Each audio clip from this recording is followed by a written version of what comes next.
E a apresentação.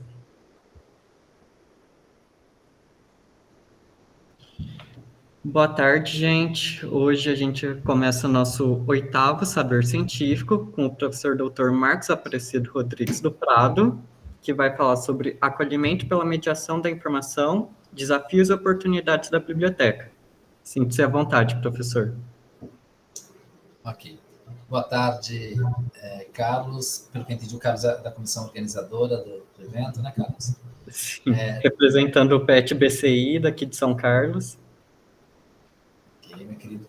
Para mim é um prazer muito grande estar na presença das pessoas ligadas ao curso de Bioteconomia da Universidade Federal de São Carlos.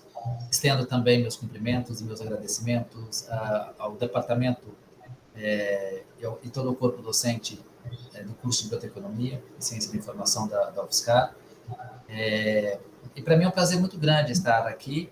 Há um interesse meu estreitar relações entre o curso de Bioteconomia da UFAL com o curso de Bioteconomia da UFSCar. Então, é uma oportunidade bastante importante e estratégica que eu reconheço esse momento, né, em que essa palestra celebra aí essa aproximação mais efetiva. Né? Agradeço aqui a presença de todas as pessoas que estão assistindo, outras pessoas que virão assistir a partir da gravação dessa, não vou nem chamar de palestra propriamente, né, dessa conversa nossa a respeito de mediação da informação, especialmente pela perspectiva do acolhimento, que é um direcionamento específico da mediação da informação, ao qual eu tenho me dedicado a debater o campo da ciência da informação. Então, é algo que eu realmente tenho, especificamente tenho proporcionado um olhar de acolhimento. Recentemente publiquei um artigo que traz a definição de acolhimento pela mediação da informação. É nesse sentido que hoje a gente vai refletir sobre o acolhimento pela mediação da informação, considerando especificamente os desafios e as oportunidades bibliotecárias. Entendo que para nós, bibliotecárias e bibliotecários, entender o acolhimento é enaltecer todas as perspectivas e possibilidades de inclusão pela ação bibliotecária. Né? Em todos os processos do fazer da nossa profissão, nós realizamos a mediação da informação pela interferência que estabelecemos entre os recursos informacionais, a própria unidade de informação e a comunidade usuária, representada especificamente pelas diversidades existentes no nosso mundo contemporâneo, por grupos sociais que manifestam e possuem diversas características plurais, subjetivas, que dão forma às caracterizações das mais diferentes condições possíveis da nossa condição humana. Crianças, então vamos lá para os tópicos da nossa apresentação. Obrigado, Carlos, pela troca do slide. Então, na nossa apresentação agora, a gente vai refletir sobre 5 aspectos específicos, considerando esses aspectos como tópicos. Né? O primeiro tópico é dedicado exatamente a esclarecer o que é, de fato, a mediação da informação, a perspectiva de uma definição conceitual, sabendo que essa definição conceitual ela não é algo pronto e acabado, ela está em processo ainda de desenvolvimento. Alguns teóricos vão dizer até mesmo que esse conceito trazido, que eu já vou apresentar, e sustentado algo majoritário predominante dentro da ciência da informação, ele ainda é embrionário. Então, por isso a gente precisa entender de onde estamos para alcançar todas as possibilidades e perspectivas de onde queremos chegar em termos de conceitos e entendimentos mais uníssonos a respeito do que vem a ser a mediação da informação. E a partir dessa reflexão sobre o que é e qual é a amplitude da mediação da informação, é que a gente apresenta uma possibilidade de preceitos específicos dos quais a gente reconhece o acolhimento como um fator importante para integrar pessoas a partir da sua inclusão, considerando as diversidades específicas de grupos sociais. No terceiro tópico, por favor, retorna lá. Tudo bem, querido. No terceiro tópico, a gente reflete a respeito do acolhimento e mediação. Já é uma ideia de aproximação entre o que eu proponho como acolhimento a respeito de mediação da informação. No quarto tópico, a gente se dedica aos desafios bibliotecários para enfrentar todas os efeitos colaterais, inclusive, de não se alcançar esse acolhimento na perspectiva que a gente almeja, mas com situações inusitadas, as quais podem ser contrárias àquilo que a gente esperava. E as oportunidades, por isso são desafios, né? E as oportunidades são exatamente o que nos dá como expectativa a ser alcançada, favorecendo as nossas ações bibliotecárias. Por favor, sequência. Primeiro tópico, mediação da informação. Por favor, Carlos. Uhum.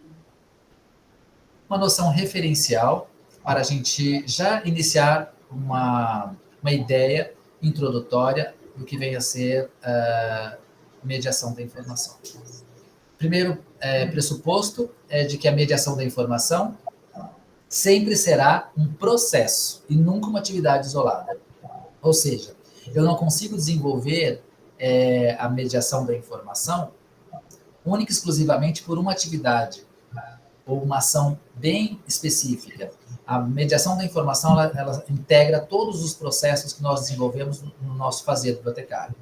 Ou seja, tudo que a bibliotecária ou o bibliotecário realiza no ambiente das bibliotecas, como equipamentos de educação, cultura e unidades de informação, sempre será mediação da informação, ainda que não seja consciente, ou seja, de forma inconsciente, a gente também realiza a mediação da informação. Por favor.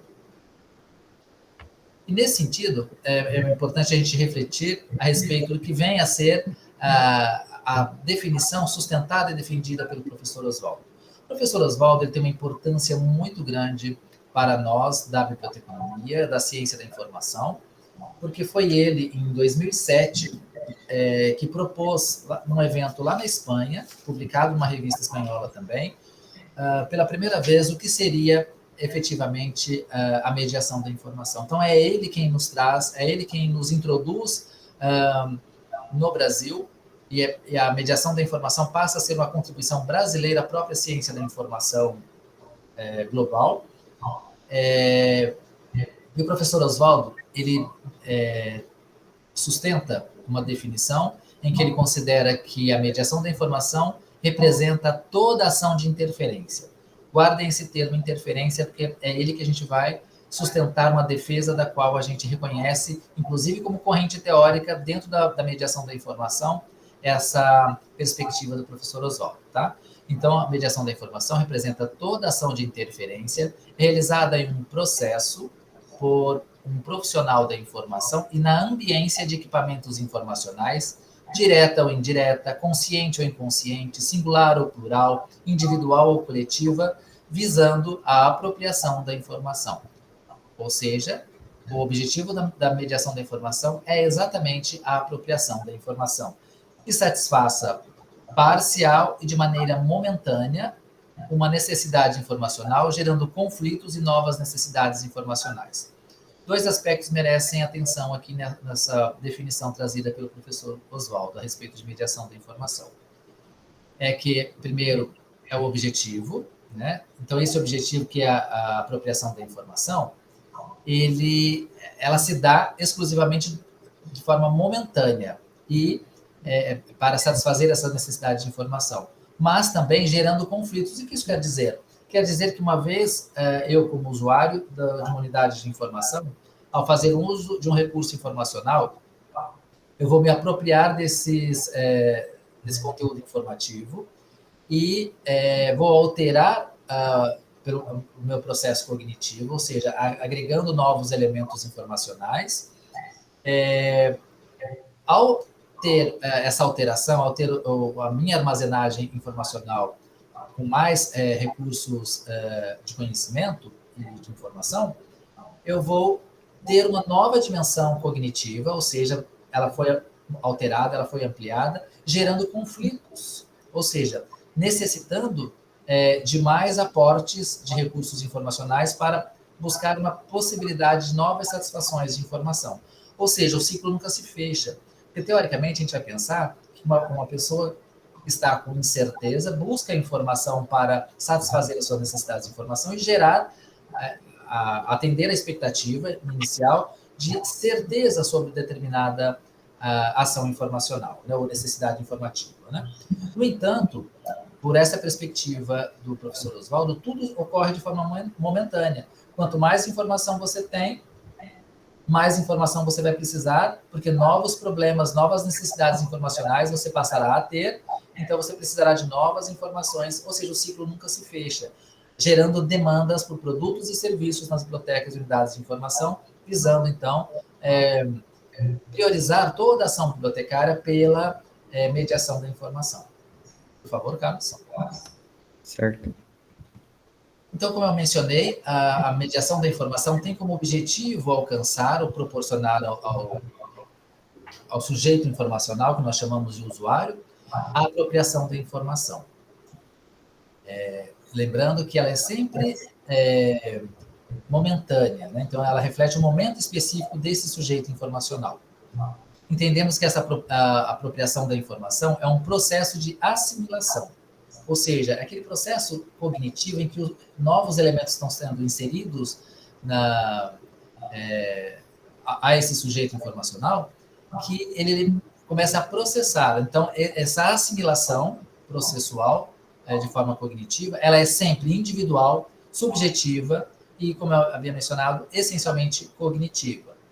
O que favorece, o que beneficia, né? Porque essa apropriação da informação, ela agrega fatores relacionados à ampliação de repertórios. Esses repertórios tanto são informacionais, mas também linguísticos, percepção da realidade. É óbvio que uma pessoa que tem maior volume informacional, maior capacidade de agregar informação, ele terá uma percepção diferenciada das pessoas com menor estrutura informacional armazenada na sua estrutura cognitiva, né? E gerando, então, essa pessoa, ou seja, proporcionando a essa pessoa uma consciência crítica da realidade.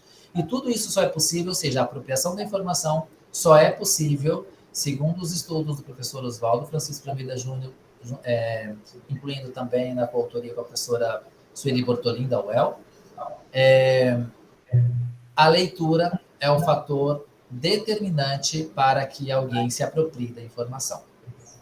É óbvio que quando a gente fala em leitura, a gente pode ampliar uma visão paulo-freireana, para além da decodificação de símbolos, né, gráficos, como forma tradicional dessa leitura, mas pela perspectiva paulo-freireana, a gente pode entender que toda leitura de mundo também passa a ser subsídio importante do qual a apropriação da informação vai se favorecer. Por favor. Nós temos, então, uma corrente teórica iniciada pelo professor Oswaldo. Aqui em cima deu uma desconfigurada, tá, gente? Corrente teórica, aí o tracinho vermelho passou ali no título. Então, o professor Oswaldo, ao trazer uma definição conceitual e ter todo um aparato de produção científica do qual ele defende e sistematiza o seu entendimento a respeito de mediação da informação, ele é hoje a pessoa que mais publica sobre mediação da informação. Segundo estudos recentes, é a pessoa mais citada em qualquer trabalho e artigos, especialmente artigos sobre mediação da informação. Ele representa quase que 50% de todas as citações sobre mediação da informação, dá 49, alguma coisa, né? Quase 50% de toda a produção científica em artigos vão citar sempre o professor Oswaldo. Então, o professor Oswaldo ele tem uma importância muito grande e ele não só inaugura, mas também potencializa a ação e a representação de uma corrente teórica dentro da mediação da informação chamada de intervencionista. Por quê? Porque ele entende que é essa intervenção que ele chama de interferência sobre os processos bibliotecários, em que nós, bibliotecárias e bibliotecários, assumimos uma importância significativa. E nesse processo de mediação da informação, algumas combinações de fatores são importantes. Por exemplo, quando nós estabelecemos prioridades, e essas prioridades vêm em formas de políticas e diretrizes que as nossas bibliotecas e unidades de informação estabelecem como padrões dos quais e orientações das quais elas vão seguir, seja no âmbito de usuários, ou seja, de sujeitos informacionais, considerando prioridades bem específicas à realidade da própria instituição a qual estamos profissionalmente vinculados, sejam prioridades por determinados recursos de informação, por determinados serviços informacionais, ou seja, nós elegemos prioridades de acordo com a nossa estrutura institucional. E essa prioridade, percebe que já é uma interferência nossa dentro dessa dinâmica de unidade de informação. Então, já entendemos aí como uma interferência bibliotecária também ao estabelecermos prioridade. Há expectativas de resultados e a gente tende a gerar ou criar ações específicas para alcançar esses resultados. Logo, estabelecemos ações e políticas voltadas para melhorar, até mesmo campanhas específicas de marketing, para melhorar os resultados. Ou seja, a gente também faz interferências em torno desses resultados pretendidos, né? E a utilização de recursos, né? Não só a utilização, mas a própria disponibilidade de recursos informacionais dentro do espaço da biblioteca e unidades de informação, em que a gente pode, de alguma forma, interferir na preferência do usuário pelos recursos informacionais. Ou seja, há uma interferência nossa como bibliotecárias e bibliotecários, inclusive sobre os recursos de informação. E a mediação da informação ela é essencialmente comunicacional. A linguagem que eu utilizo, a classificação que eu estabeleço, a forma de indexação, ou seja, as terminologias de linguagem documentária que eu utilizo para indexar os meus recursos de informação, é comunicação. Dou um exemplo bem banal aqui, né?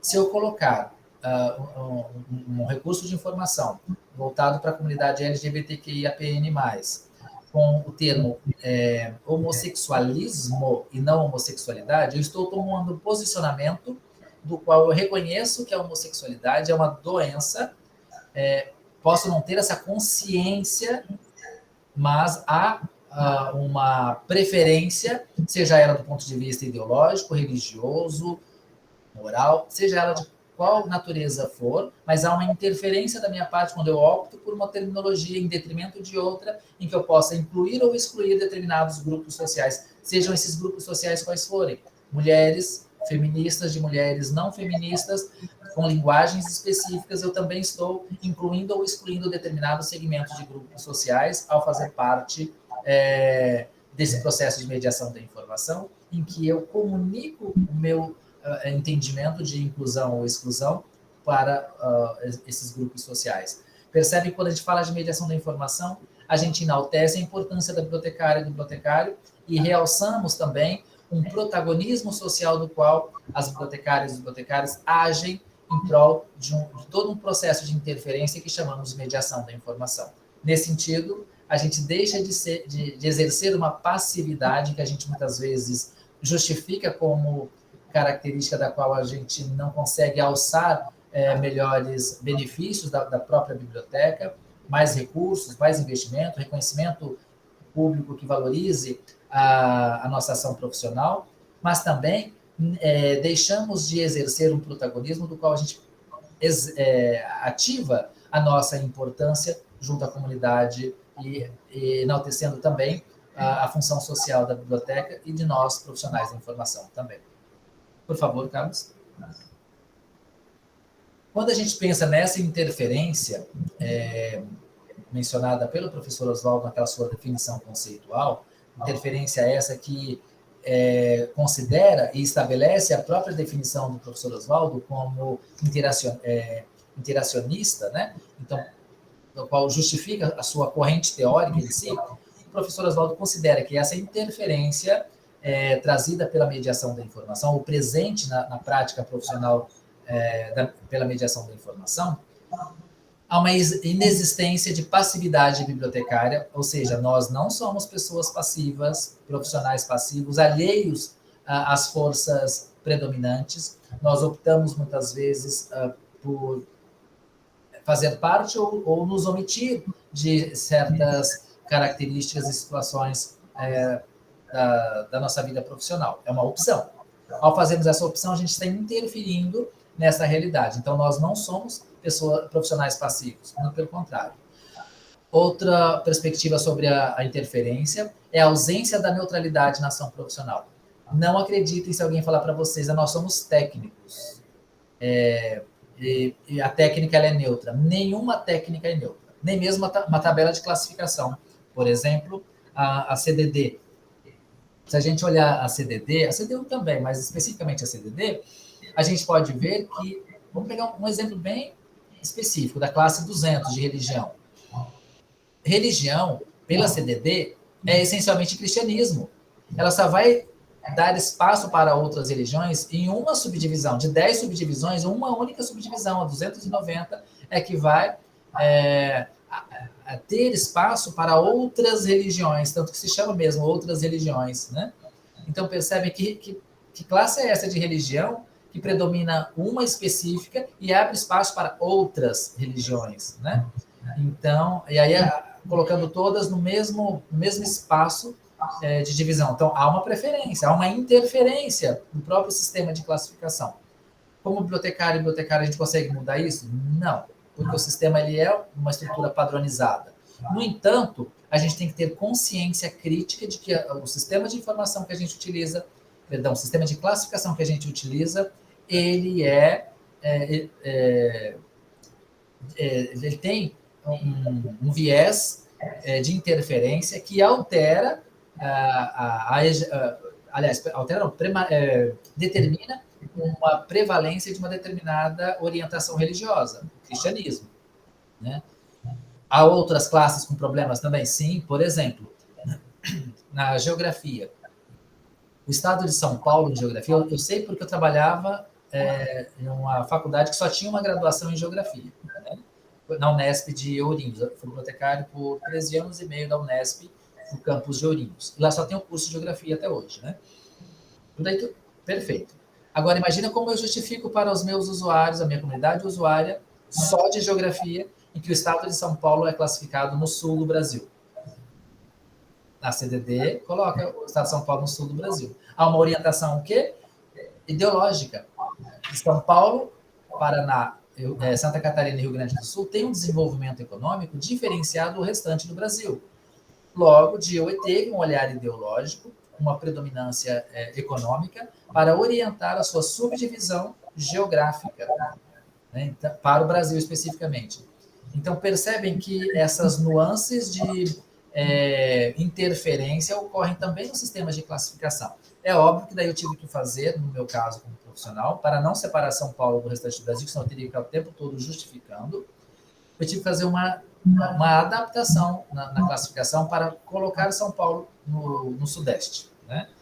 Então, mas se vocês olharem exatamente São Paulo na CDD, vocês vão ver que está junto com Paraná, Santa Catarina e Rio Grande do Sul, né? Então, essa consciência da interferência profissional, ela é necessária para que a gente desmistifique a ideia falaciosa, ou seja, falsa, de neutralidade, de que nós somos profissionais passivos, muito pelo contrário, a gente toma decisões, né? Então, nós exercemos profissionalmente, por meio dessa interferência que realizamos, um protagonismo social significativo dentro da estrutura bibliotecária, dentro da estrutura em que as bibliotecas protagonizam um poder. É muito importante que vocês tenham também leitura de um livro chamado The Power to Name, né, O Poder de Nomear, em que a Hope Olson ela menciona o processo de classificação em bibliotecas que ela pesquisou lá nos Estados Unidos, embora a Hope Olson seja canadense, mas ela foi professora nos Estados Unidos, hoje aposentada, e ela fez uma pesquisa sobre os latinos, como eram classificados, como eram indexados publicações, ou seja, livros sobre as pessoas latinas, sempre com discriminação. Ou seja, o poder de nomear fazia com que os latinos eram vistos sempre como marginais, né? Marginais no sentido de estar à margem da lei dentro da estrutura reconhecida e predominante nos Estados Unidos. Então, tem todo um estudo, se vocês quiserem, posso enviar também esse livro para vocês, que eu tenho a versão digital. Aí o Carlos, querendo, eu envio tranquilamente. É um livro que nos remete a fazer uma leitura do processo de classificação, processo de indexação não é neutro. Não há neutralidade nesse processo. Então, não adianta a gente querer defender. Não havendo neutralidade, existe, então, a interferência. Havendo interferência, nós deixamos de ser pessoas passivas, nós deixamos de ser pessoas neutras, nós aceitamos a interferência pela consciência crítica que exercemos, pelo reconhecimento do protagonismo social que nós oferecemos pela ação bibliotecária. Por favor, Carlos, próximo. Claro. Então, quando a gente pensa em mediação da informação, essa ideia de interferência, então ela é boa? Cuidado, né? A gente tem que ter uma cautela, né? A linha que separa a interferência da manipulação, ela é extremamente tênue, como vai nos dizer aqui o professor Oswaldo e a professora Sueli Bortolini, né? Então, essa interferência, ela pode ser tanto em benefício do usuário, mas pode ser sobre o meu viés de entendimento sobre a realidade, né? Pela minha interferência religiosa, ou seja, as minhas preferências religiosas, ideológicas, as minhas preferências políticas. Nós vivemos ainda um momento de polarização no nosso país, em que essas forças, né, de interferência são muito presentes na nossa realidade, né? E principalmente os dois extremos, na extrema direita e na extrema esquerda, né? Isso não quer dizer que a gente tem que ficar no centro, não é isso não. Só estou dizendo que há uma possibilidade de um lado e de outro gerar uma interferência pela manipulação do seu entendimento a respeito da realidade. Ou seja, se o bibliotecário faz parte de um extremismo ou de uma extremidade da direita ou da esquerda, há uma tendência, há uma possibilidade muito concreta de haver uma interferência em prol das suas preferências, né? Nós somos humanos, a gente não consegue deixar as nossas preferências na porta antes de entrar para a biblioteca.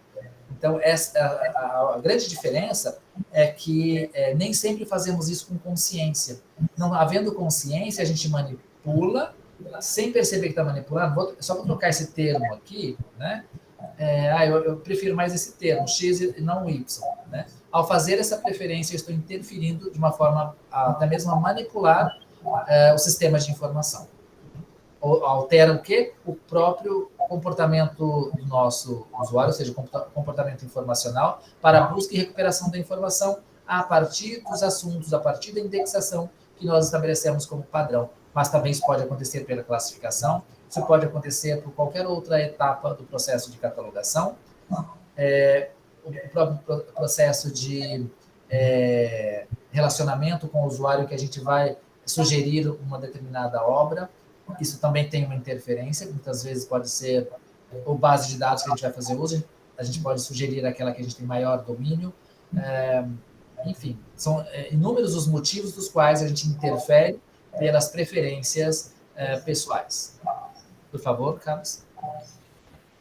Quando a gente pensa no objetivo prioritário a respeito da mediação da informação, eu gosto de pensar não só no objetivo, porque o objetivo ele é de médio e longo prazo, né? Mas também esse objetivo que nos remete à ideia de meta da própria mediação da informação. A meta já pressupõe o curto prazo, né? Então, a mediação da informação ela tem uma reação de curto prazo também, em que os sujeitos informacionais, que nós chamamos de usuários, têm as suas necessidades de informação ocasionadas por problemas informacionais que vão levar à busca desse sujeito a recursos informacionais que estão disponíveis em unidades e centros de informação para uso.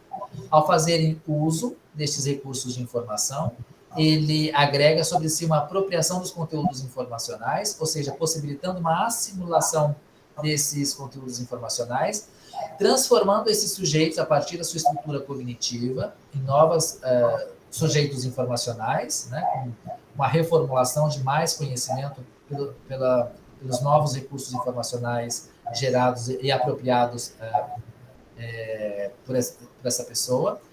E esses sujeitos vão ter novas necessidades, vão requerer novos recursos, vão ter novas perspectivas em sua aproximação. Percebem que o ciclo nunca se vai fechar, nunca se fecha para o processo de mediação da informação.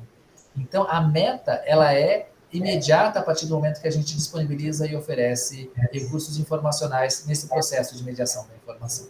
Por favor, Carlos. Quando nós pensamos a mediação da informação, a gente considera uma subdivisão trazida e oferecida realmente, ou proposta, né, pelo professor Oswaldo, em que ele considera a mediação implícita e a mediação explícita. Eu costumo dizer para os meus alunos, na aula de mediação, na graduação, qual é a diferença básica da mediação implícita e da mediação explícita? É a relação com o usuário, simples assim. Na mediação implícita, os processos técnicos que são desenvolvidos internamente e se caracterizam como mediação indireta representam a mediação implícita da informação. E aí a gente pergunta, há participação nesse processo técnico, né? Há participação do usuário? Não, mesmo sabendo que é para ele, mas não há participação direta do usuário. Não havendo participação direta, ou seja, mediação direta, não há participação do usuário, então é um processo mais interno, é mediação implícita da informação.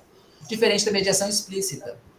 A mediação explícita, ela se desenvolve por processos interativos que estabelecem relações comunicacionais e se caracterizam pela mediação direta. E aí a pergunta, há participação do usuário? Sim, nesse momento há participação. Então, quando vocês querem saber se uma atividade bibliotecária ela é implícita, da mediação implícita ou mediação explícita, é só perguntar, há participação direta do usuário? Sim ou não? Se houver, então é mediação explícita. Não havendo, mediação implícita da informação. A gente traz alguns outros exemplos para poder melhorar esse entendimento. Por favor, Carlos. Na mediação implícita, ocorre em atividades meio da biblioteca, como, por exemplo, a seleção, lá no processo de formação e desenvolvimento de coleções, né? A seleção, o armazenamento, o processamento da informação, nas quais não há a presença do usuário, mas existe a intenção de atender e satisfazer suas necessidades de informação. Percebe? Não há a presença do usuário, mas é para ele que nós desenvolvemos, para esse sujeito informacional que nós desenvolvemos essa mediação da informação. A próxima, Carlos, por favor. Claro. A mediação implícita ainda, ela é constituída por atividades de organização e representação da informação, da preparação física do acervo e do ambiente e também das atividades de gestão, ou seja, o processamento técnico, a administração e a própria estrutura tecnológica, né, o aparato tecnológico, faz parte da mediação implícita da informação. Por quê? Tudo isso é para o usuário. A administração vai gerir essa biblioteca em função do atendimento das necessidades informacionais de uma determinada comunidade usuária. Então, não há participação direta do usuário. Olha, por exemplo, o administrador da biblioteca poderia perguntar para o usuário, né?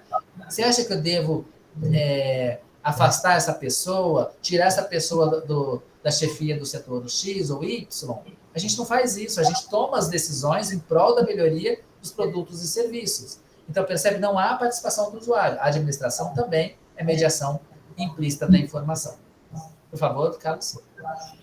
Já a mediação explícita, ela é mais fácil para a gente, tá? A gente normalmente identifica a mediação explícita como sinônimo de mediação da informação. Então, a gente esquece essa parte interna, a gente esquece normalmente essa parte técnica para pensar que também é uma forma de mediação, né? Ou também são formas processuais de mediação da informação. Pela mediação explícita, ocorre nos espaços em que a presença do usuário é inevitável. É condição sine qua non, ou seja, imprescindível para a sua existência, mesmo que tal presença não seja física, como, por exemplo, no acesso à distância, em que não é solicitada a interferência concreta e presencial do profissional da informação. Aqui o professor Oswaldo está dizendo que a mediação explícita da informação ela se dá essencialmente por essa relação comunicacional direta com o usuário. Esse direto não quer dizer que seja presencial, também pode ser remota, mas a interação acontece diretamente com o usuário, né? Então, ela precisa da resposta do usuário para poder acontecer essa interatividade, né? Por favor, Carlos. Ainda sobre mediação explícita da informação, entendemos que as atividades do serviço de referência, de disseminação e promoção do acesso à informação, das atividades de apoio à leitura e produção escrita, são atividades, são processos dos quais compõem a mediação explícita da informação. Ou seja, assistência direta ao usuário, comunicação interativa e ações pedagógicas, cursos, palestras, eventos, todas essas ações especificamente, são ações pedagógicas e representam a mediação explícita da informação, porque envolve contato direto, presencial ou remoto, com esse sujeito informacional que chamamos de usuário. Tá? Carlos, próximo. Opa, Acolhimento agora, né? Já é o segundo tópico, né, Carlos? Deixa eu tomar uma aguinha aqui. tudo bem. Acolhimento agora, o segundo tópico, por favor, Carlos. Uhum. Entendemos como noção referencial o acolhimento na mediação da informação como algo que representa o princípio de respeito institucional aos diferentes grupos sociais e suas identidades características. Esse acolhimento tem sido trazido por mim, eu havia mencionado anteriormente, né, no início da apresentação, tem trazido por mim na ciência da informação dentro do contexto da mediação da informação, né? Então, lamentavelmente, eu ainda estou sozinho falando sobre essa forma de acolhimento, embora eu deixo sempre bem claro que eu chamo de acolhimento algo que talvez outros autores chamariam de, ou não chama de nada, nenhuma categoria específica, mas também defendem ações específicas. A gente pode mencionar aí, só a título de exemplo, né, o professor da USP, esqueci o nome dele agora, Milanese, vou olhar o livro dele, tá? O professor Milanese é uma dessas pessoas, né, que sempre defendeu um olhar mais específico com os diferentes grupos sociais na biblioteca, que tem um olhar sempre mais cultural, mais cauteloso com a comunidade usuária, né? Então, se a gente pegar o olhar do professor Milanese, é só um exemplo, né? A gente já vai ver também alguns apontamentos relacionados a essa ideia de acolhimento, mas ele não vai chamar de acolhimento, né? Então, eu congrego todos os outros entendimentos, todos outros estudos teóricos que enaltecem a inclusão das mais diversas formas possíveis como aproximação de uma categoria que nominei de acolhimento pela perspectiva da mediação da informação. Então, o acolhimento está inserido no âmbito da mediação da informação, tá bom? Como princípio, tá? Por isso que está em maiúsculo ali. Não é uma atividade, não é uma ação, não é um processo, é um princípio, um conjunto de princípios, na verdade, né, que orientam o fazer bibliotecário pela mediação da informação, respeitando e enaltecendo as subjetividades das diversidades humanas, né? Por favor, Carlos. Nesse sentido, acolhimento, uma definição trazida por mim esse ano, publiquei na Revista Brasileira de Biblioteconomia e Documentação. Então, eu entendo o acolhimento como um postulado ético que visa caracterizar, ou seja, para caracterizar a formulação de princípios instituídos pela mediação da informação durante a realização de ações processuais em todas as etapas do fazer bibliotecário. Esse acolhimento enaltece a sensibilidade de nós, profissionais bibliotecárias e bibliotecários, e também pela perspectiva do respeito que a gente introduz no nosso fazer profissional com as diferenças e as diversidades humanas, né? E é por isso que eu sugiro aqui nessa ilustração esse olhar colorido, né, para enxergarmos todas as nuances possíveis da nossa sociedade. É simbólico, mas é uma demarcação aqui de presença de que a nossa sociedade ela é plural e ela precisa ser respeitada e enxergada dessa forma pelas bibliotecas, não mais como universalização conveniente para os padrões instituídos estabelecidos pelas bibliotecas e dos quais são mantidos, né, engessados por nós, bibliotecárias e bibliotecários. Por favor, obrigado.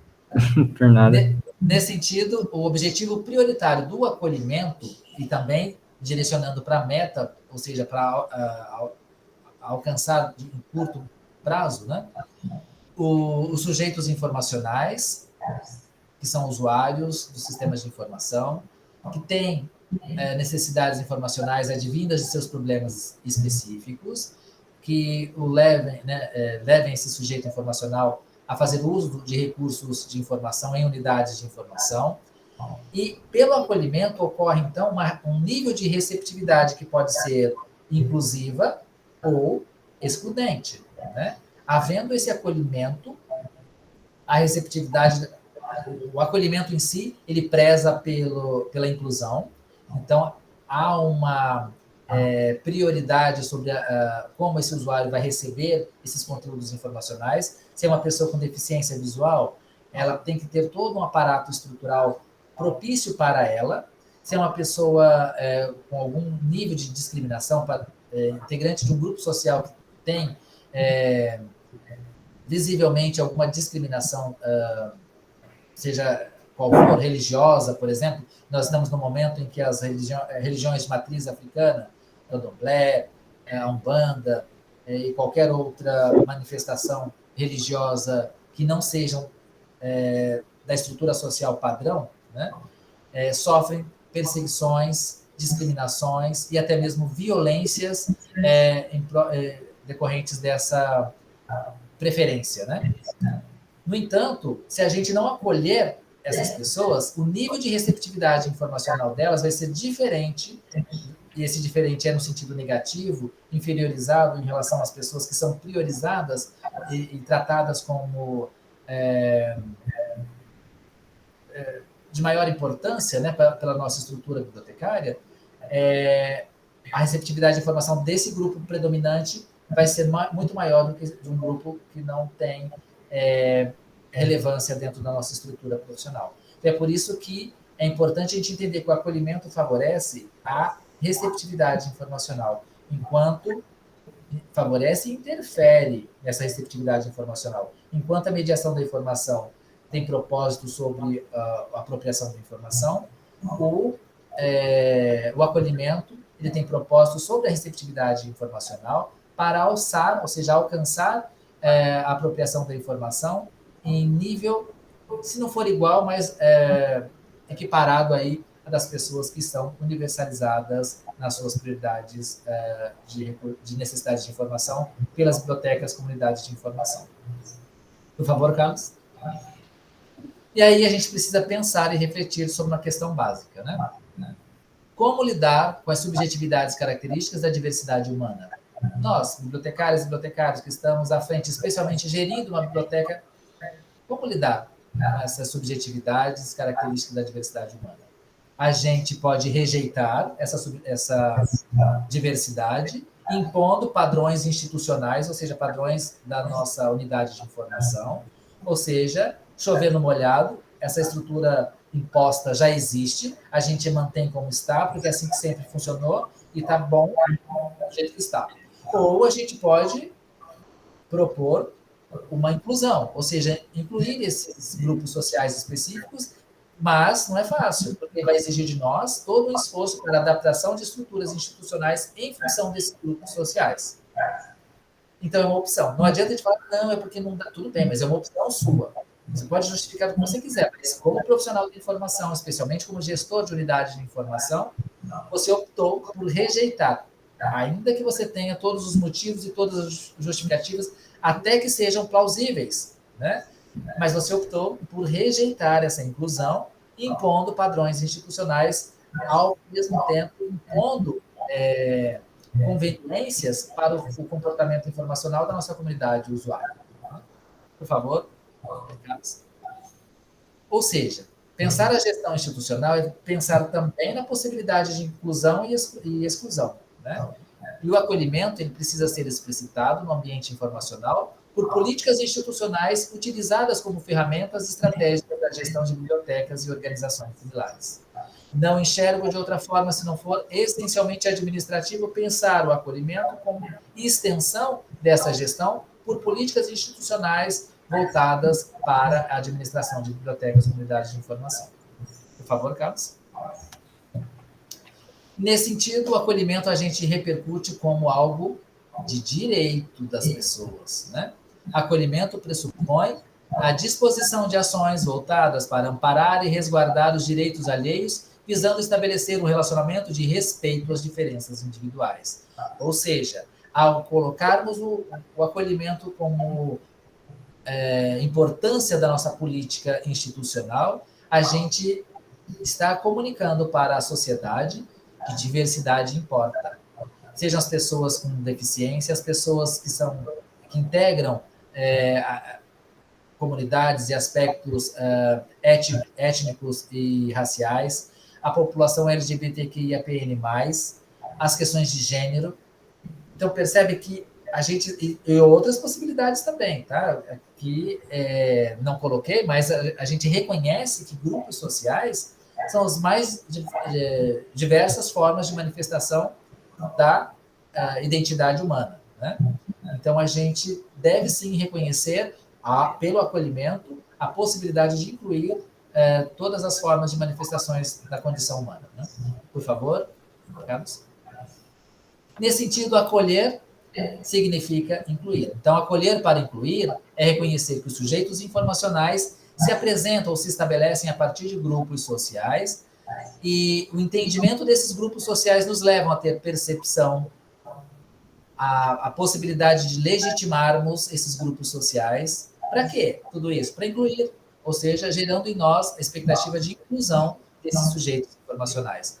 Pela representação da informação, em todas as suas formas, terminológicas, de classificação, de catalogação, as linguagens acolhedoras que a gente pode se utilizar. Eu havia mencionado aquele exemplo inicialmente de homossexualismo e homossexualidade. Então, se você tem uma pessoa que é de um grupo específico do grupo LGBTQIAPN+, né, para essas pessoas as linguagens são muito importantes para elas se sentirem, de fato, pertencentes a esses espaços de unidades de informação. Ao excluirmos, a gente está provocando nessas pessoas que elas não se sintam partes desses espaços de interação social, né? E também acolher para incluir a partir de produtos e serviços em que a gente tem uma percepção, legitima esses grupos sociais e os inclui nos nossos produtos e serviços, é que a gente consegue, então, oferecer uma relação de proximidade com esses diferentes grupos sociais. Por favor, Carlos. Compromisso profissional, pela perspectiva do acolhimento, ou seja, envolvido por este compromisso de acolhimento ao usuário, o bibliotecário ou a bibliotecária tem condições de possibilitar o desenvolvimento de múltiplas oportunidades para manifestar explicitamente os valores de empatia e respeito com as diversidades sociais. Ou seja, é a partir de grupos sociais que eu reconheço que a condição humana ela está pluralizada a partir ou com a inclusão de perfis bem específicos dentro do meu contexto de comunidade usuária. Ou seja, a gente deixa de entender a comunidade usuária como algo simplista e possibilita uma complexidade necessária com o olhar sociológico, olhar antropológico, para incluir as pessoas por essas perspectivas sociais e especialmente contemporâneas do que vem a ser o politicamente correto, mas que garante e assegura uma possibilidade aí de inclusão dos mais diferentes perfis, mas também de grupos sociais específicos. Por favor, Carlos. Quando a gente pensa na biblioteconomia a respeito do acolhimento, a gente pode voltar no tradicional livro de Ranganathan, né, sobre as 5 leis da biblioteconomia, e tentar identificar onde é que encontra acolhimento, né? Eu sugiro também, e esse artigo não está aqui referenciado, mas é um artigo sobre acessibilidade, em que as autoras, lá da UFMG, publicaram, acho que em 2018 ou 2019, né, em que elas fizeram uma releitura das 5 leis da biblioteconomia, as leis de Ranganathan, pelo viés da acessibilidade em cada uma das leis. Isso é possível fazer também no acolhimento.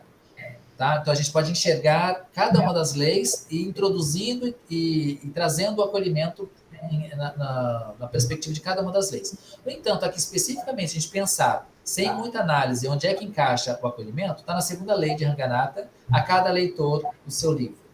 Mas também ressalta a própria dinâmica e importância da 5ª lei, em que a biblioteca é um organismo em crescimento. Se a gente entender que a biblioteca, comunidade de informação, é um organismo em desenvolvimento, e esse desenvolvimento sugere que ela está ainda existindo e acompanhando todas as demandas sociais do nosso mundo contemporâneo, né? Então, para isso, a biblioteca ela precisa se adaptar a essa nova fase em que o dinamismo ele impera, especialmente pelas tecnologias, mas também pelas facilidades em que as pessoas têm hoje de manifestar as suas identidades sociais, né? Então, nesse sentido, a 5ª lei também coopera... Volta aqui, Carlos. Tudo bem, querido? Só um instante. Ok. Um pouquinho mais. Mais um. Agora foi. Então, a gente entende que esse acolhimento ele vai repercutir diretamente na quinta lei, né? Ou seja, a biblioteca preocupada em fazer parte, porque do contrário, o que a gente vai ter? As bibliotecas como espaços que a sociedade não reconhece como seu, né? Então, percebe que há bibliotecas que simplesmente mantêm a mesma estrutura institucional de funcionamento que de décadas atrás. Hoje, pensar uma biblioteca que não se atualiza do ponto de vista tecnológico, mas também das suas políticas de informação, que inclua, que tragam produtos e serviços que agreguem, de fato, a vida cotidiana dos mais diferentes tipos de públicos, e esses públicos estão constituídos dentro de grupos sociais que fazem parte de uma sociedade maior, e essa sociedade representa, sim, toda a condição humana, incluindo as diversidades e desafios também envolvendo a própria biblioteca. Por favor. Agora sim, tem uma imagenzinha que está sobrando aí. Depois eu tiro para mandar para vocês, tá? Que é essa setinha bem no amarelo ali que está mexendo, tá? Eu tinha feito um teste, mas depois eu desisti e esqueci de tirar. Usuários e sua comunidade. Então, quando a gente pensa nesse acolhimento, é importantíssimo a gente enaltecer e realçar a importância dos estudos de usuários e também dos estudos culturais, né? Estudo aqui não saiu, ela deve ter perdido, desconfigurado, tá? Estudos de usuários e comunidade. A comunidade também está presente aí, tá? Ele caiu ali embaixo, ó. Desconfigurou, caiu, tá em branquinho. E comunidade, tá? E mais também, algo que não é comum na biblioteconomia, não é comum na ciência da informação, quando se fala de estudos de usuários, né? E de comunidade, incorporar, ou seja, agregar a esses estudos os estudos culturais. É muito comum os estudos culturais na antropologia, na sociologia, mas, lamentavelmente, na comunicação também mas não é comum na biblioteconomia. E eu sugiro, pelo acolhimento, para entender esses grupos sociais, entender as necessidades, características desses perfis, que haja estudos culturais para potencializar uma interpretação dos estudos de usuários de comunidade, né?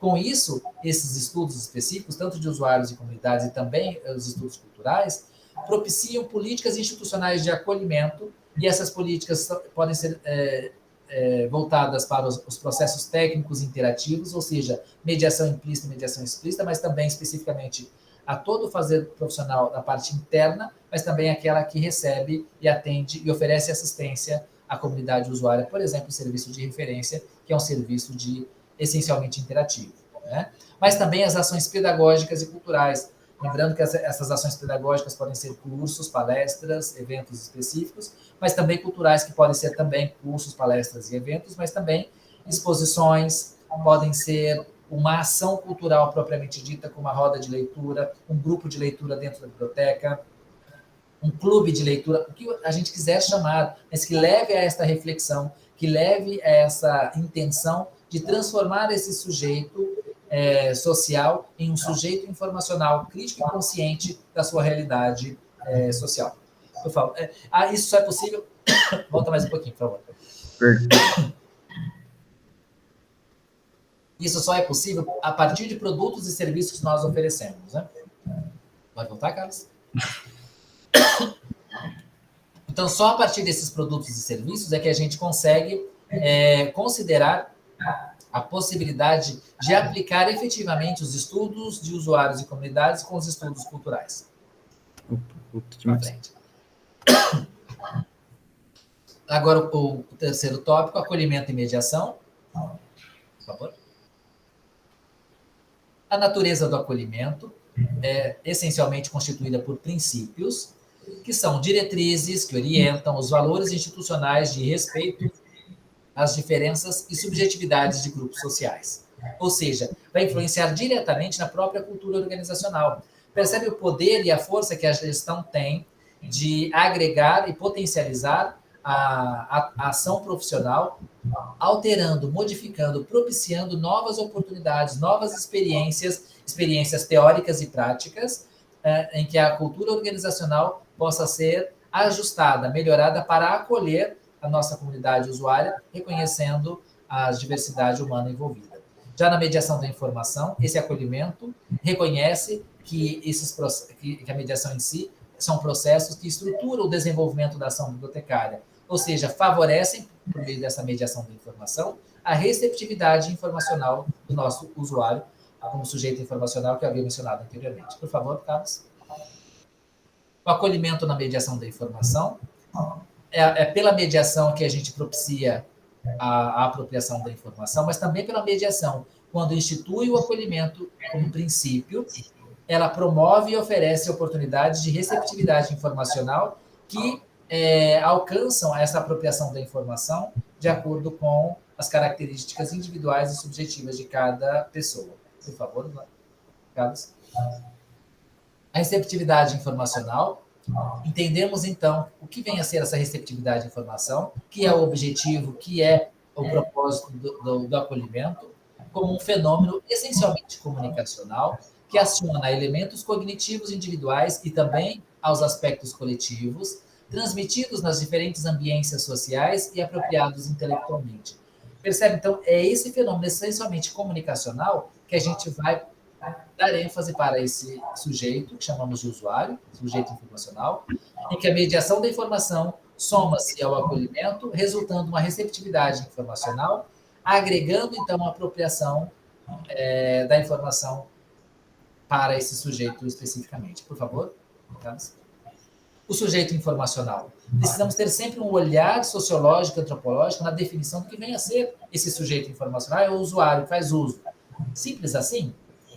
Precisamos, então, entender que a nossa concepção de sujeito informacional vai alterar, de alguma forma, né, o comportamentos, tá? Então, depois eu corrijo para vocês aqui. Sujeito informacional, comportamentos específicos e necessidades informacionais. Essa definição eu trago na minha aula de mediação da informação para os meus alunos de graduação, tá? Então, eu entendo esse sujeito informacional como uma pessoa socialmente referenciada, com potencialidades de transformações constantes pelas assimilações informacionais do seu meio, atribuindo subjetividades características na formação da sua identidade e do seu perfil cultural. Se é uma pessoa socialmente referenciada, ela pertence a um lugar histórico, cultural, geográfico, linguístico. Percebe? Ela tem uma referência, ela não chegou aqui do nada, né? E, lamentavelmente, a gente universaliza padrões, convencionando os comportamentos informacionais a torná-los obrigatórios para seguir um padrão determinado por nós, bibliotecários e bibliotecários. E aí depois vou dizer que nós somos técnicos, que nós somos neutros. Nós não somos neutros como profissionais da informação. A gente está o tempo todo interferindo em um ambiente, uma realidade social, pelas nossas preferências, pelas nossas intervenções mais diversas possíveis, né? Então, o primeiro passo é reconhecermos que o sujeito informacional, que chamamos de usuário, é uma pessoa socialmente referenciada. Ela tem traços históricos, culturais, linguísticos, geográficos, de um determinado espaço localizado, né? Por favor, Carlos. Grupos sociais. Então, a gente está falando desses sujeitos informacionais que fazem parte de uma sociedade que se constitui de grupos específicos, né? E qual é o nosso entendimento a respeito de grupos sociais? Se entende os grupos sociais como os diferentes conjuntos de pessoas que reúnem características subjetivas, das quais comungam atividades suficientes para ocasionar identificações coletivas. Ou seja, são esses sujeitos que se identificam consciente ou inconscientemente, tá? Vou explicar por quê. Consciente é quando a gente já sabe quais são os grupos, né, as pessoas que fazem parte da nossa que têm afinidades semelhantes às nossas.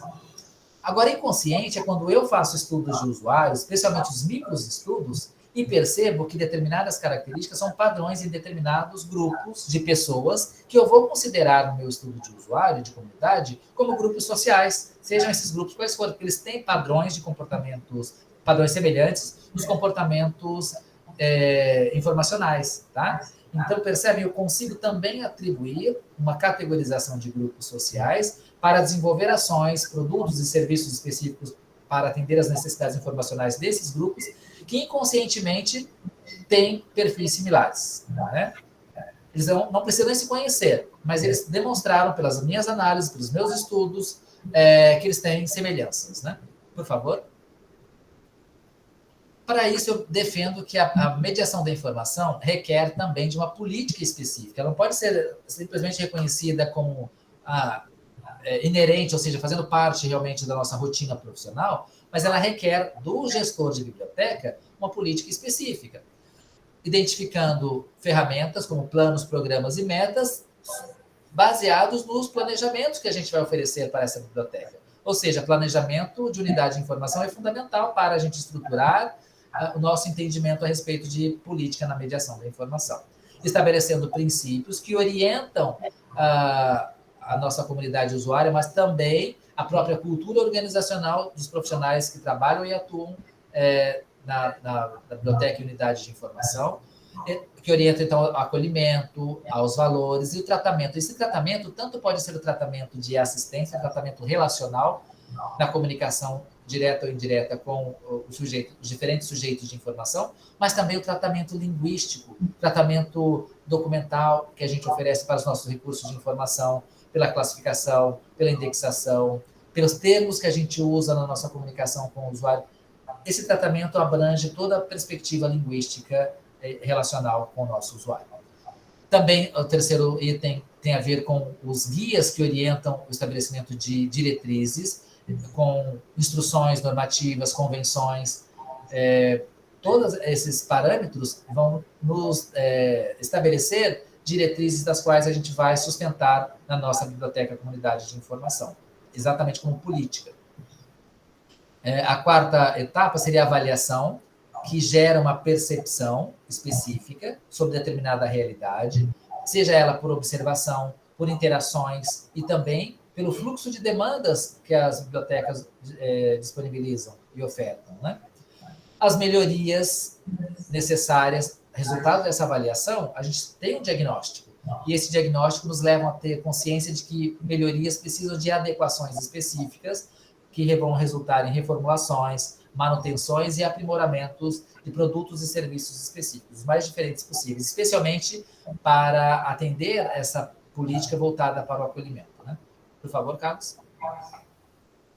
E já finalizando esse tópico, a gente propositalmente trabalhou aqui com dois verbos, um no infinitivo e outro no gerúndio, mediar acolhendo. A gente faz automaticamente quando isso é implantado dentro da biblioteca, né?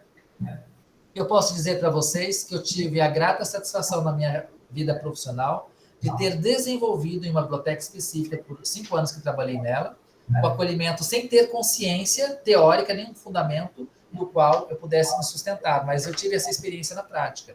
E uma das experiências marcantes, uma cena marcante na minha vida profissional, como resultado desse acolhimento que eu promovia nessa biblioteca, é que essa biblioteca é uma biblioteca particular, mas inserida dentro de um contexto pobre de uma cidade que trabalhei, e era financiada por uma pessoa com bastante recurso financeiro, né? E aí essa pessoa desenvolveu essa biblioteca, uma biblioteca rica. Você quer um livro e ele não tem, o usuário sugere, a gente tinha 1 semana para adquirir esse livro, disponibilizar para o usuário e avisar o usuário que já estava disponível, se fosse o livro que fosse. Livro de R$1.000, R$2.000, não importava, para a gente valores, e sim a necessidade informacional do usuário, né? Por isso que eu falo que é uma biblioteca rica num lugar, uma comunidade muito carente, né? Ela existe até hoje, essa biblioteca, tá? E eu presenciei uma cena lá, que a gente trabalhava, como mencionei para vocês, já com essa ideia de acolhimento, sem chamar acolhimento, né? Mas priorizando o foco no usuário, nos mais diferentes grupos sociais, né?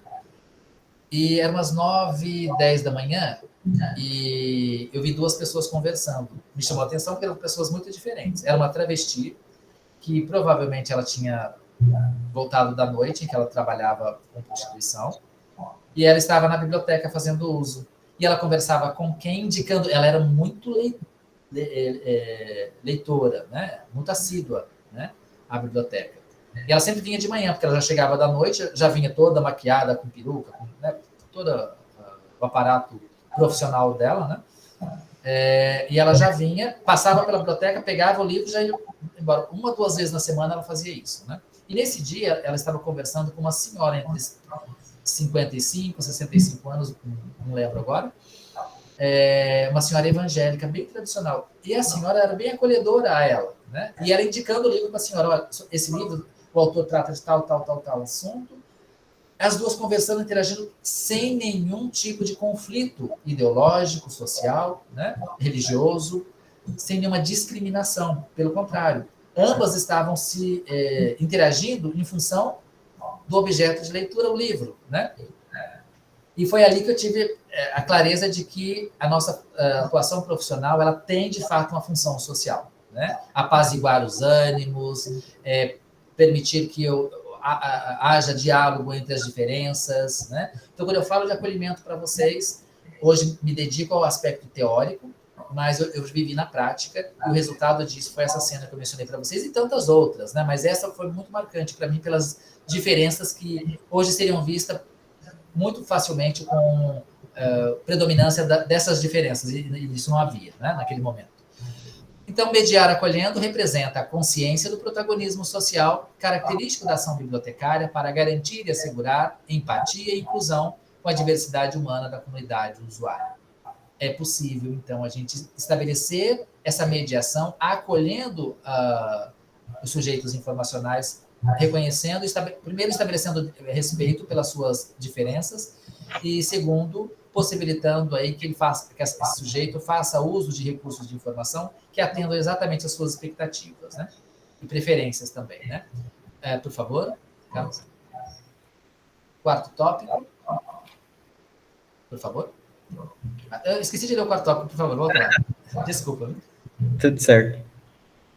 Só um instante que o computador aqui meio leve. Desafios bibliotecários. Então, a gente já começa a pensar esses desafios, especialmente quando a gente introduz o acolhimento e gera um resultado diferente, ou seja, aquilo que a gente não gostaria, né? Então, são esses os nossos desafios, por favor. Então, os efeitos adversos merecem de nós cuidado e atenção mesmo, né? Os maiores desafios do acolhimento na mediação da informação são os efeitos opostos e prejudiciais às ações de inclusão. De que forma? Por exemplo, vamos lá. Próximo, Carlos. A gente pode considerar como os desafios institucionais, socioculturais e preconcepções, né? Por favor. Os desafios institucionais tendem a gerar crise e instabilidade no ambiente organizacional. Se você tem uma equipe predominantemente resistente, ou seja, em que as pessoas são, a maioria são mais conservadoras, gerando essa resistência, há uma crise que a gente vai ter que lidar, com conflitos, desentendimentos. Eu não gostaria que fosse assim. Eu acho que a gente tem que respeitar todo mundo. Isso acontece, tá? Rupturas, criando grupos divergentes dentro do espaço profissional, boicotes e indiferenças. Os boicotes ficam claros, a pessoa está te boicotando, né? Ela boicota o gestor, né? A indiferença é pior, porque é aquela pessoa que nem fala bem, nem fala mal, nem adere e nem vai criticar, né? Então ela é indiferente, ela não participa, mas também não liga se alguém está fazendo alguma coisa ou não, né? Eu acho pior porque é uma pessoa que você não sabe como lidar. O boicote a gente já sabe, e a pessoa está te boicotando, então você já tem mais clareza, né? A indiferença eu acho um desafio maior, né? Por favor, Carlos. Os desafios socioculturais podem gerar resistência social, aí é do ponto de vista não só da cultura organizacional, seja dos profissionais, mas da própria comunidade usuária, né? Resistência social com as diversidades humanas, minorias sociais principalmente, gerando interações restritas, caiu ali esse restrita, mas foi na desconfiguração daqui do slide, tá?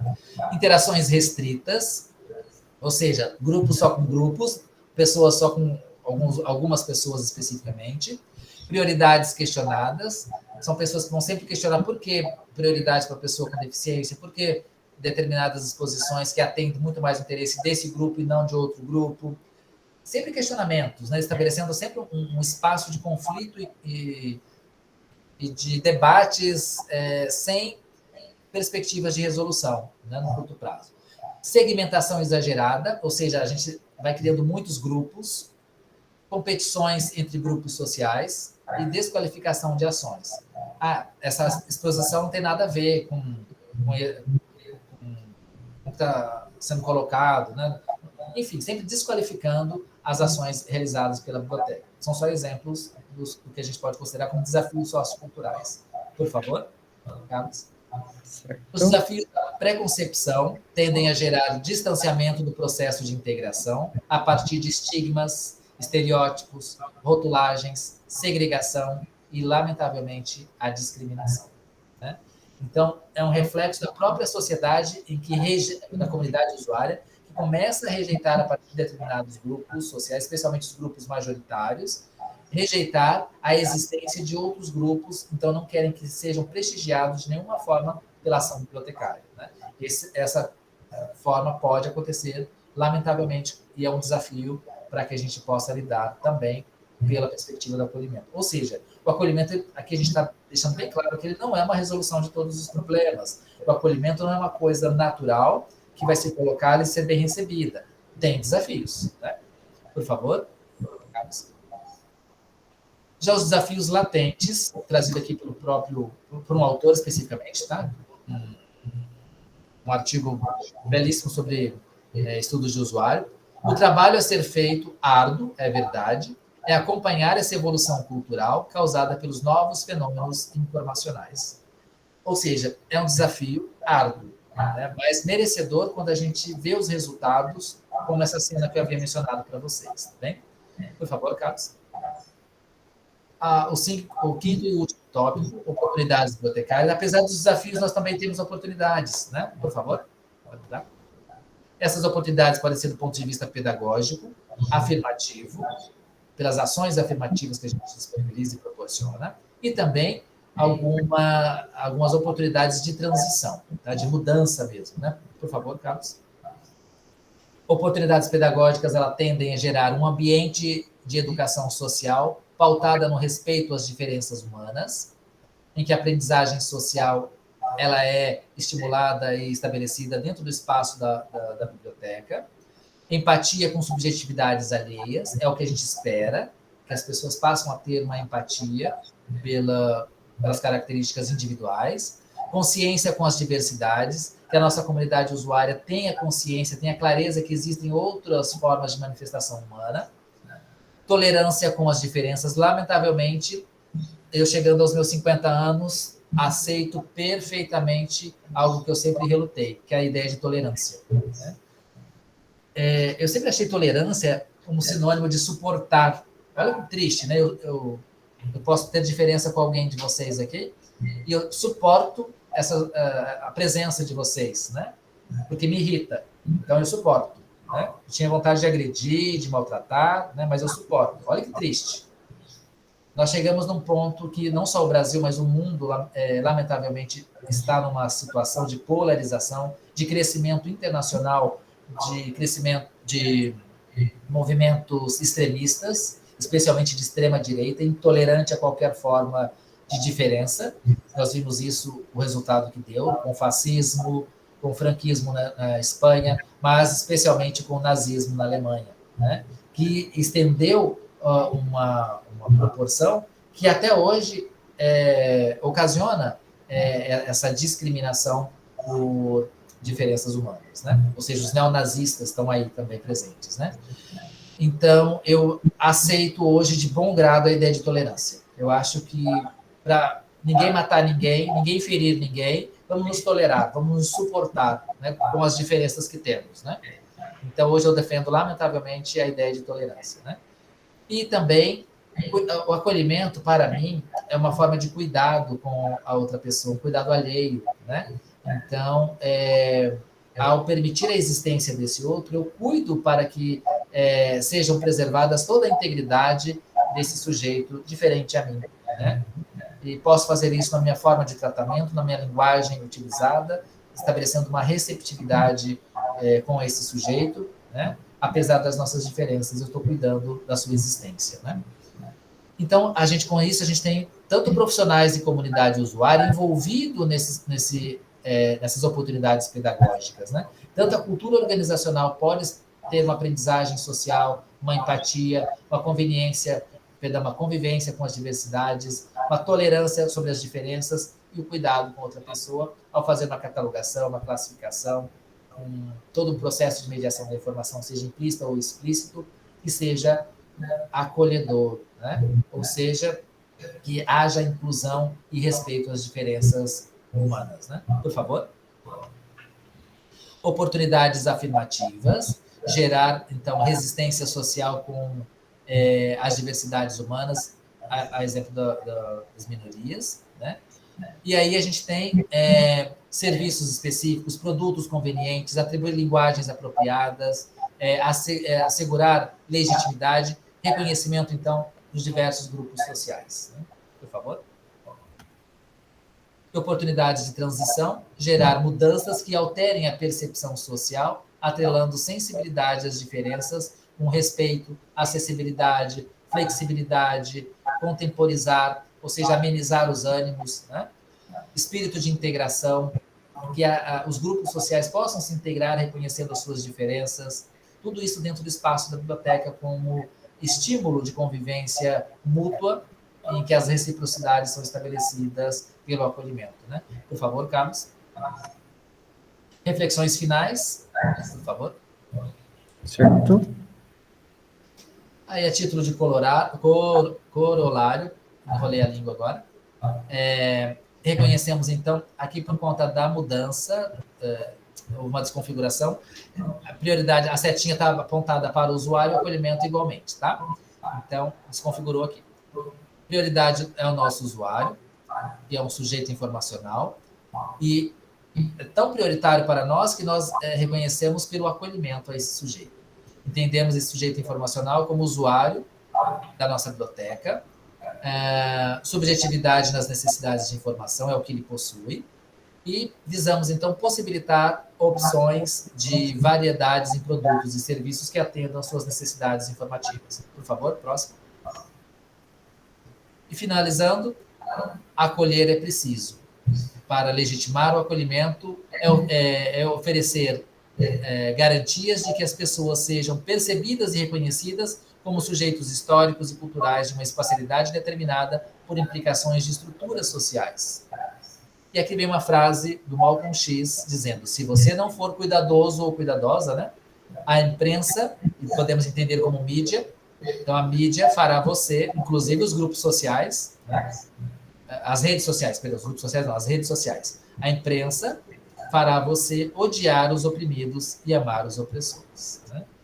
Percebem como é importante a gente acolher, interferindo nessa realidade social, em que as próprias mídias, né, e as redes sociais fazendo parte dessas mídias, né, elas vão desfavorecer determinados grupos sociais, e aí vem a gente, dentro desse espaço social que a gente integra e promove com a existência das bibliotecas, comunidades de informação, a gente acolhe e reconhece, legitima a existência das diferenças por grupos sociais específicos, oportunizando produtos e serviços que sejam de seus interesses bem característicos. Né? Crianças, é isso. Na próxima página a gente já tem as referências. A outra, por favor. Aqui, se vocês precisarem, vou disponibilizar para vocês, tá? Não sei se vai ter tempo para uma conversinha. Vai sim, deixa só okay. Eu parar de apresentar a tela, compartilhar a tela. Interromper compartilhamento. Perfeito. Se alguém tiver alguma dúvida, quiser fazer algum comentário, a Amanda levantou a mão. Pode falar, Amanda. Oi, gente, tudo bem? Boa tarde, Marcos. Boa tarde, Amanda. Prazer falar com você, meu querido. Prazer também. Primeiramente, queria agradecer, né, por você ter aceitado o nosso convite para fazer essa palestra. E eu só queria, ressaltar o que você acabou de falar. Há pouco tempo a gente teve até uma aula na nossa disciplina de indexação que falava sobre essa importância que você fez questão de citar bastante na palestra, que foi da gente ter cuidado com o jeito que a gente vai indexar, né, as palavras, ou até mesmo mediar a informação para outras pessoas, porque a gente pode acabar excluindo muitas delas ao invés de incluir elas, né? E na nossa disciplina de usos e usuários também, acho que era o maior problema central era isso mesmo, como que a gente podia fazer uma mediação de informação de um jeito que a gente possa incluir as pessoas e não afastá-las, né, do que a gente quer, do nosso objetivo. E só queria contar que na disciplina de indexação que eu estava fazendo, né, que a gente está fazendo esse semestre, a minha professora, ela escolheu um artigo para a gente ler, para a gente fazer uma apresentação, que foi um artigo assim que abriu muito a minha mente. Desculpa pela cachorra aqui atrás. Tranquilo. Eu tenho 6, tá? Que foi sobre a indexação no processo de ajuda para as mulheres que sofrem de agressão, né? Então, a gente leu esse artigo, foi uma coisa assim que eu nunca tinha parado para pensar, que geralmente quando eles vão fazer a indexação de boletins de ocorrência, tem muita gente que ao invés de fazer indexação mostrando o que está acontecendo com a mulher, né, indexando do jeito certo, que seria falando sobre o feminicídio, que era o que ele estava usando, né, a palavra feminicídio, na verdade eles escondem esse termo até, e aí isso acaba afetando até mulheres que estão procurando ajuda na internet e não conseguem achar pela falta de indexação. Então, assim, acho que é um dos tópicos mais importantes para a gente como futuros bibliotecários, essa coisa, dessa preocupação da gente, como que a gente vai levar a informação, como que a gente vai conseguir fazer com que o usuário consiga recuperar isso, para que ele consiga ter a informação que ele precisa, que ele, né, quer. E a palestra foi uma coisa muito forte, né? Foi um complemento de tudo que eu já vi até agora no semestre, me ajudou bastante até em muitas questões que eu estava em dúvida. Então, muito obrigada, né, pela sua participação, foi uma palestra muito boa, e é isso. Obrigado, Amanda. Você sabe que eu tenho muito orgulho de trabalhar numa profissão, e hoje ser um formador de uma profissão, que é majoritariamente feminina, né? Então, eu sempre me corrijo colocando as mulheres sempre o feminino na frente, né? Então, se eu falo elas e eles, né? Porque a nossa língua, a tal norma culta, ela é essencialmente preconceituosa. Recentemente, independente de nossas preferências políticas, tá? Nós tivemos uma presidenta, né? Mas aí veio um debate, né? Que ela fazia questão, a presidenta Dilma, de ser chamada de presidenta, né? E aí, né, os linguistas e os direitistas contrários à oposição ao governo dela enveredavam, né, debates que diziam que ela falava errado, né? Porque não existe pela norma culta a ideia de presidenta, né? Mas, na verdade, essa norma culta ela só mascara que quem formulou essa norma, né, foram homens, né? Então, se tiver 1 milhão, 10 milhões, 50 milhões de mulheres, se tiver um homem, você tem a obrigação, pela norma culta, de falar eles. E depois vai me dizer que não é tendencioso, né? Então, para combater isso, né, é por isso que tem também os pronomes neutros, né? A gente pode não gostar, não fazer parte, mas a gente tem que respeitar, porque existe uma parcela da sociedade que não está satisfeita com os pronomes que ali estão, né? Então, é uma reivindicação. Você pode até apresentar um monte de justificativas que não te faz aceitar, mas você tem a obrigação de respeitar quem exige o tratamento por esses pronomes neutros, né? Porque essa parcela não está satisfeita, simples assim, né? E a diversidade humana ela é muito mais complexa do que a gente quer estabelecer pela lógica binária, né? Masculino e feminino, né? Entre o masculino e o feminino passa aí tantas possibilidades das quais a gente não tem nem noção, né? Então, mas independente só da questão de gênero, né? Entre masculino e feminino, as manifestações sociais, né? Que geram identidades humanas também são diversas, né? Então a gente tem a obrigação de reconhecer. Em relação às mulheres, eu sempre enalteço porque a nossa profissão ela é feminina, majoritariamente feminina, e ela tem que ser respeitada. Em banca, quando eu presido banca, nunca deixo a mulher por último. São pequenas posturas que a gente tem que se corrigir, nunca, né? e montei uma banca que tinha 2 homens e uma mulher, né? Era mestrado. E aí é óbvio que ela seria a última, porque ela era do nosso curso, né? Então, tradição, né? Há um formalismo que quem é banca interna fica por último, né? Então, os convidados que têm a preferência, né? Têm a prioridade de falarem primeiro, né? Jamais faria isso, né? Porque ali mesmo deixei bem claro que eu estava quebrando o protocolo para poder priorizar aquela formação com a presença de uma mulher que ela jamais queria, era majoritária a presença masculina, né? Então, que houvesse, então, esse reconhecimento da importância feminina por ela. Então, você percebe que são pequenos atos que a gente faz, né? Quando a gente opta por falar para o presidente, tá? É um ato político, é uma resistência, né? Que a gente faz em prol da nossa condição, que é majoritariamente feminina na nossa profissão, né? Então, respeitar a mulher, ter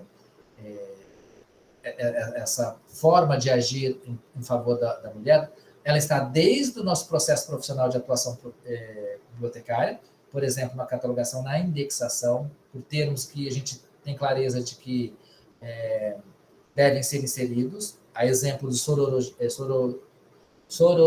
como que é mesmo, Amanda? Sororidade. Hoje eu estou... A sororidade, por exemplo, né? Então, é um termo que a gente tem que inserir na nossa prática profissional, né? Mas não tem ainda reconhecimento. A gente tem que colocá-lo, né? É necessário. As feministas se colocam linguisticamente como uma representação dessa união feminina, né? A partir desse termo, né? E por que a gente vai negar? Porque eu sou contra as feministas. Tudo bem, pega a sua contrariedade, guarda bem guardadinha, ao ponto de não deixá-la exposta para você manifestar de forma tão deselegante, né? No mínimo tão deselegante, né? Mas, na verdade, tem outros nomes, né? Então, eu penso que é um trabalho diário. E é aí que vem a riqueza do nosso trabalho, Amanda e Camila, Carlos também, porque as pessoas acham que ser bibliotecário é ficar envolto a uma rotina. Eu posso te dizer, Amanda, eu trabalhei por 15 anos como bibliotecário. Eu nunca tive rotina. Hoje eu fazer a mesma coisa. Não, cada dia eu tinha que fazer coisas novas, eu tinha que administrar a biblioteca, eu tinha problemas em tal coleção, em tal setor. Então, eu sempre tive muita novidade em todos os dias. Então, a rotina para nós era ter novidade todos os dias, né? Então, não vão para esse lado, né? Então, a pessoa que vai para esse lado, ela também já não está mais envolvida com as necessidades de atender melhor a nossa comunidade usuária, né? Muito menos desenvolver seu trabalho, né? Mais alguma coisa? Camila? Ok, querida. Dá para me ouvir? Sim, perfeitamente. Sobre isso que o senhor falou agora. Pode chamar de você, tá, Camila? Sobre isso que você falou agora, em relação a bibliotecária ter uma rotina. A gente estava discutindo isso na nossa aula porque eu sou do primeiro período. Aí estamos ainda entrando com introdução à biblioteconomia e estávamos discutindo sobre isso, porque muitas pessoas escolheram o curso achando que bibliotecário era uma coisa muito específica, muito parada, e aí agora que estão percebendo que não é só aquilo, é mais abrangente. Sim. Isso é muito legal. Sabe qual é o problema da nossa profissão? Porque tem esse estigma, né, de profissão rotineira. A maioria das bibliotecas são vinculadas a instituições públicas, né? Então, na verdade, você percebe, é um ranço que se tem do setor público, né? Então, aquele lugar que não funciona, aquele lugar que é burocrático, aquele lugar que tudo é muito lento, né? Então, é esse mesmo ranço que trazem para nós, bibliotecárias e bibliotecários, né? Então, eu penso que, eu costumo dizer, né, que a minha função como professor é ser um provocador de mudanças em que os futuros profissionais terão a oportunidade de reverter essa situação, né? É fácil? Não é. Os desafios são muito grandes, sabe, Camila? E é muito difícil quando você vai gerir uma biblioteca, assume a função e o cargo, né, de gestor, e você olha para alguém da sua equipe que está contando o tempo para aposentadoria. Só faltam 29 anos, 45 dias para aposentar. Puxa, e eu trabalhei com gente assim, né? Então a pessoa não quer mais nada. Ela entrou, passou o período dela de experiência, que é quando você pode até não aceitá-la, né? Não efetivá-la no cargo. Parece que ela passou essa fase, registrou a documentação, ou seja, ela ganhou estabilidade profissional, você não pode mais demiti-la, né? A pessoa muda. Porque era aquela pessoa atenta, aquela pessoa envolvida, ela muda, ela se torna aquela pessoa sem interação nenhuma, aquela pessoa alienada, às vezes mal educada, né? Então ela opta até por uma mesa que fica de costas para todo mundo, de frente para a parede. A gente vai acompanhando esses movimentos, né? E aí você fala, nossa, falta ainda muito tempo para essa pessoa se aposentar e eu também. Então a gente vai ter que conviver por 20, 30 anos pela frente e a pessoa já nesse estágio, né? No início da profissão, no terceiro ano da profissão, já nesse estágio, né? Então eu entendo também que tem a ver com essa questão do fato de ser a maioria da nossa atuação profissional ser pública, né? Então, e a gente precisa mudar isso, né? Porque eu não vi a mesma forma mais conservadora, mais lenta de uma instituição privada, né? Ainda que seja uma biblioteca universitária privada, né? A resposta tem que ser muito mais rápida para você justificar um pedido de mais um profissional, mais 2 profissionais, né? Você tem que justificar a demanda. E onde é que você consegue justificar a demanda, né? Pelos números, né? Então você precisa ter tudo isso documentado, registrado em dados históricos, né, para você mostrar o quanto cresceu, o quanto aumentou o volume de empréstimo, a procura pelos vários serviços da biblioteca. Então, você percebe que aí a gente vai nas estatísticas para poder justificar, né? Então, não é fácil, né? É o setor público, esse ranço do setor público que nos atrapalha, nos acompanha, né? Carlos, alguma coisa? Eu queria saber de vocês, se ficou claro para vocês o que vem a ser mediação da informação, tá? Sim, sim, da minha parte pelo menos ficou. Ok, tá bom. Como é a disciplina, então normalmente a gente tem aí, pelo menos aqui na UFAL, a gente tem 15 aulas, né? Então, como resumir essas 15 aulas uma única para deixar bem claro para vocês também? Foi esse meu desafio, né, que eu acabei assumindo, né? Sim, que nem a Amanda falou, ela citou 2 disciplinas daqui da UFSCar, né, que é indexação e resumos e usos e usuários da informação. Também eu fui puxando algumas coisas dessas 2 disciplinas, enquanto ia lembrando, e de uma terceira, que é leitura e cultura, que também acho que algumas coisas ali meio que tangenciaram. Mas, O bom da mediação da informação, Carlos, é porque a gente revisita todos os outros segmentos, né, costumamos dizer as caixinhas, todas as caixinhas da biblioteconomia, pela mediação da informação. Então, eu falo mediação na catalogação, eu falo para os meus alunos, né, mediação na indexação, mediação na classificação, aí vem o serviço de referência. Então, a gente revisita todos esses segmentos da atuação profissional, que quando a gente é contratado, por causa de ter um diploma de bibliotecário e bibliotecário, ninguém quer perguntar se você sabe classificar, se você sabe indexar, se você sabe usar o software que é a biblioteca. Ninguém te faz nada. No máximo, vou te perguntar se você tem experiência com aquele software, se você vai ter dificuldade, se você tem a facilidade de aprender, caso seja um software diferente, né? No máximo, isso. Além disso, ninguém vai te perguntar mais nada. Se você não tinha uma boa relação com seu professor de classificação ou de catalogação, isso é um problema que é teu, você tem que resolver sozinho, né? sim, Todos sim. nós passamos por isso. E aí a mediação, ela vem para isso, ela vem para conversar sobre todos esses segmentos, onde é que entra a mediação, né? Cada uma dessas ações, né? Certo, entendi. Meus queridos, é isso. Eu acho que... Amanda, mais alguma coisa, querida? Não, acho que é isso mesmo. Você deu uma complementada bastante com a Camila e com o Eduardo. Só agradecer mesmo mais uma vez a sua participação. Eu que agradeço você. Olha, eu estou sempre à disposição, precisando de qualquer algo que eu possa contribuir com vocês, seja curso, palestra, alguma coisa assim, estou sempre à disposição, ou qualquer outra coisa que seja daqui de Alagoas, estou sempre à disposição de vocês, tá bom? Certo, a gente agradece muito, né? Esse é um evento assim do PET que a gente gosta bastante de realizar e é sempre muito bom ter outras visões. e, né, faço pedido dos materiais, né, do slide, do PDF, para encaminhar depois para quem assistiu. E também, né, como foi gravado, depois eu te encaminho a gravação que a gente fez. Ok. E, se possível, tem problema a gente deixar online no nosso canal Não, do YouTube? de forma alguma. Perfeito. Tá bom? Agradeço imensamente a oportunidade que vocês me deram por ter esse contato com vocês. Automaticamente a gente estabelece aqui uma possibilidade de trabalhar mais próximo entre a UFAL, os alunos da UFAL com os alunos da UFSCar.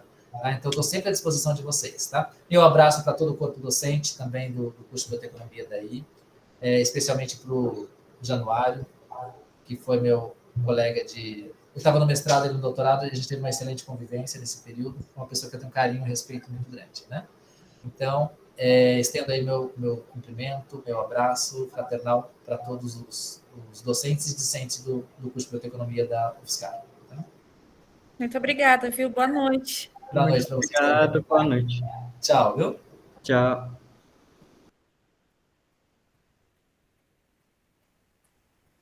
E aí, gente, alguém entrou? Alguém tá falando?